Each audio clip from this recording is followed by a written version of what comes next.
Hello, അപ്പോൾ നമുക്കിന്ന് restaurant style fried rice എങ്ങനെ ഉണ്ടാക്കാമെന്ന് നോക്കാം കേട്ടോ.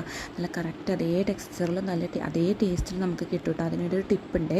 നമ്മൾ ഈ റൈസ് ഉണ്ടല്ലോ വേവിച്ചതിന് ശേഷം കുറച്ച് നേരം ഫ്രിഡ്ജിൽ വെക്കുക. ആ റൈസ് ഒന്ന് തണുത്ത് കഴിഞ്ഞുണ്ടല്ലോ ഫ്രൈഡ് റൈസ് ഉണ്ടാക്കുമ്പോൾ ഈ റൈസ് ഒന്നും ഉടഞ്ഞു പോകാതെ കറക്റ്റായിട്ട് കിട്ടും കേട്ടോ. ഒന്ന് ട്രൈ ചെയ്ത് നോക്കൂ. ഇപ്പോൾ നമുക്ക് ഞാൻ എടുത്തേക്കുന്ന വെജിറ്റബിൾസ് ക്യാരറ്റും ബീൻസ് ക്യാപ്സിക്കം പിന്നെ സ്വീറ്റ് കോണും പിന്നെ ചിക്കൻ എടുത്തിട്ടുണ്ട് കേട്ടോ. ചിക്കനും സാലറി ഇഞ്ചി വെളുത്തുള്ളി അരിഞ്ഞത് soya sauce tomato sauce chilli sauce. അപ്പോൾ ആദ്യം വെളിച്ചെണ്ണ ഒഴിച്ചിട്ട് പാനിൽ വെളിച്ചെണ്ണ ഒഴിച്ചിട്ട് നമുക്ക് കോഴിമുട്ട ഇട്ട് ഒന്ന് ചിക്കി എടുക്കാം കേട്ടോ. ഒന്ന് ചെറുതായിട്ടൊന്നിങ്ങനെ സ്ക്രംബിൾ ചെയ്തെടുക്കാം.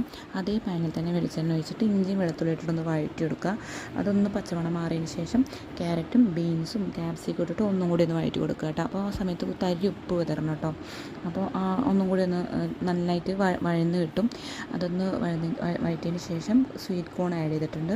അതിന് ശേഷം നമ്മൾ ചിക്കനും